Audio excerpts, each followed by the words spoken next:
भारत के महान क्रांतिकारी, स्वतंत्रता संग्राम सेनानी, इतिहासकार, राष्ट्रवादी, विचारक विनायक दामोदर सावरकर का जन्म 28 मई 1883 को पिता दामोदर व मां राधाबाई के घर नासिक के भांगुर गांव तत्कालीन बम्बई प्रेसिडेंसी में हुआ था। विनायक जब 9 वर्ष के थे तभी उनकी मां का निधन हो गया था। 1899 में इनके पिता की भी मृत्यु हो गई। विनायक के बड़े भाई गणेश ने परिवार का पालन पोषण किया। विनायक बचपन से ही पढ़ने में रुचि रखते थे और कविताएं भी लिखा करते थे। विनायक ने 1901 में शिवाजी हाई स्कूल नासिक से मैट्रिक की परीक्षा पास की।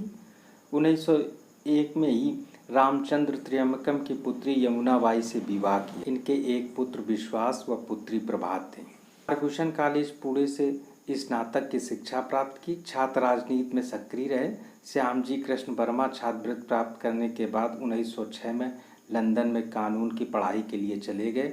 10 मई 1907 में इन्होंने इंडिया हाउस लंदन में प्रथम स्वतंत्रता संग्राम की स्वर्ण जयंती मनाई। 1903 में विनायक ने बड़े भाई गणेश सावरकर के साथ मिलकर मित्र मेला नामक संगठन की स्थापना की थी, जो बाद में 1906 में अभिनव भारत नामक संगठन बन गया, जिसका उद्देश्य ब्रिटिश सरकार को उखाड़ फेंकना और हिंदू गौरव की पुनर्स्थापना था। लंदन में भी विनायक क्रांतिकारी गतिविधियों से जुड़े रहे।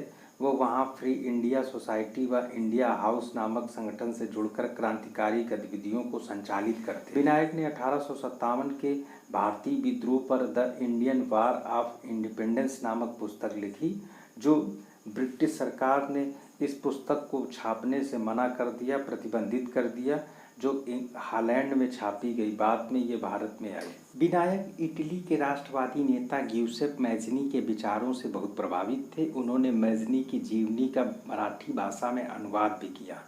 विनायक के साथी मदनलाल डीगरा ने 1909 में करजन वायली की हत्या कर दी। विनायक पर इस हत्या की साजिश में शामिल होने का आरोप लगा। विनायक की गिरफ्तारी से बचने के लिए पेरिस चले गए, किंतु कुछ समय बाद वापस लंदन आ गए। 13 मार्च 1910 को ब्रिटिश सरकार ने विनायक को गिरफ्तार कर लिया। ब्रिटिश सरकार ने विनायक पर भारत पर मुकदमा चलाने का निर्णय लिया। विनायक को वाणिज्यिक जहाज मोरिया से भारत लाया जा रहा था। जहाज जब फ्रांसीसी बंदरगाह पहुंचा तो विनायक जहाज से कूदकर भाग निकले और तैरकर फ्रांसीसी बंदरगाह पहुंचे। वहां फ्रांस की पुलिस ने गिरफ्तार कर लिया। विनायक ने राजनीतिक शरण की मांग की, किंतु फ्रांसीसी पुलिस ने इस दलील को इनकार कर दिया। विनायक को ब्रिटिश पुलिस को सौंप दिया। बम्बई पहुंचकर सावरकर को पुणे के यरवदा सेंट्रल जेल में कैद कर दिया गया। मुकदमा चला और 24 दिसंबर 1910 को सावरकर को 50 वर्ष की कारावास की सजा दी गई। उनको अंडमान निकोबार द्वीप के सेलुलर जेल में कैद कर दिया गया।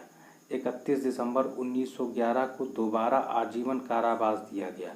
दो आजीवन कारावास की सजा दी, जो विश्व के इतिहास की पहली और अनोखी सजा थी। 21 मई 1921 तक पोर्ट ब्लेयर की जेल में रहे। उसके बाद अंग्रेजों ने कुछ शर्तों के आधार पर उनको जेल से रिहा कर दिया।